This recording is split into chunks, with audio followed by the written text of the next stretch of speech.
my books have been set in a variety of places. Most of my books are standalones. I haven't ever written a real series. I do have some characters in the Malone family of cops set in New Orleans, and I bring them in, and it's like one time Spencer will be the main protagonist of a book, and another time Quentin was and then another time Captain Patty O'Shea, who's Aunt Patty, so that's been fun. But that's not really a series like, A is for Apple or M is for Murder or whatever those are.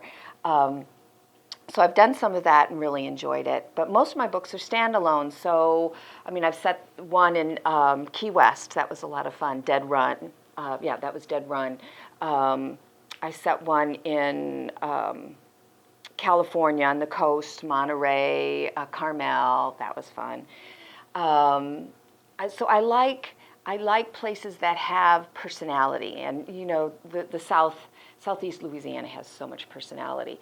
So I've come back home again. It's like the last few books have all been set in this area. Justice for Sarah was just out.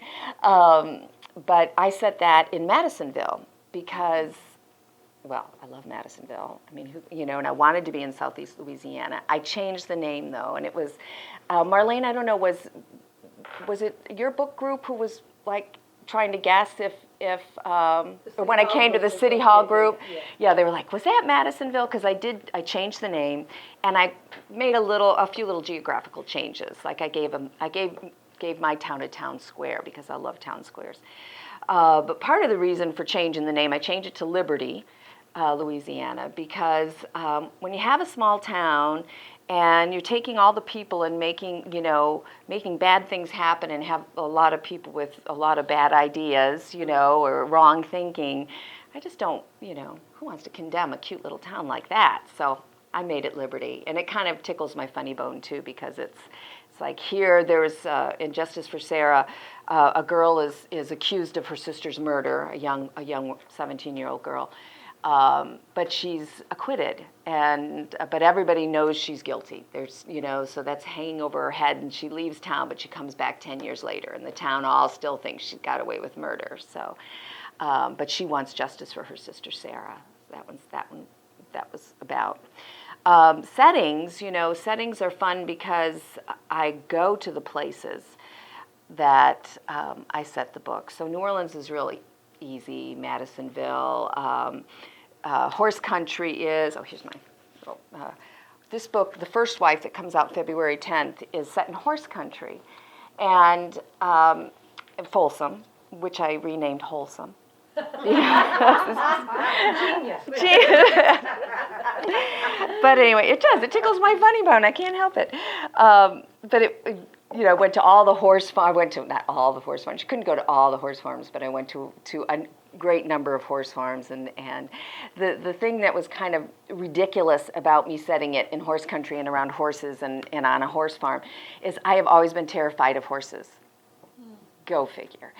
So I was like, but this is such an interesting backdrop, right? And I was writing the books, done a lot of research, and as I was writing the books, I realized, as an author, I was really struggling with the story, and it was like I wasn't connecting with the setting at all. It was like you have the story going on, and the aim of a good book is to really take, the setting, and the story and the characters and everything, and you want them to be really tightly knit, so one can't be without the other, and you want your reader to be immersed in this kind of feeling of this world you've created.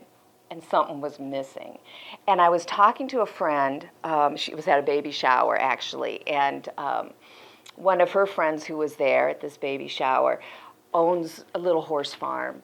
And I said, I'm wondering if I should try to ride. I'm afraid of horses, but I'm wondering if, she goes, I know the perfect woman who can give you a lesson. It's the most gentle pony, not little pony, but a polo pony actually. So, okay, I put on my big girl pants, right? And I took a lesson, and it was great, and took a lesson, and didn't fall off, but boy, that's hard work.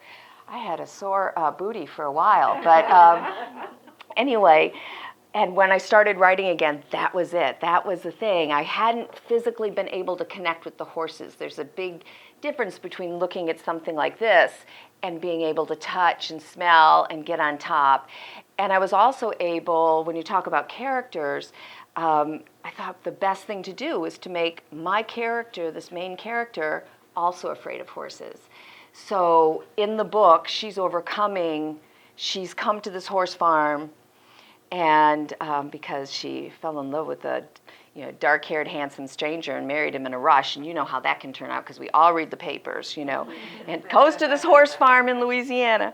But anyway, so she's overcoming her fear as I overcame mine, and it was a way to kind of, give that kind of physical, visceral connection to my character, to the story, to hopefully, transmit to my reader.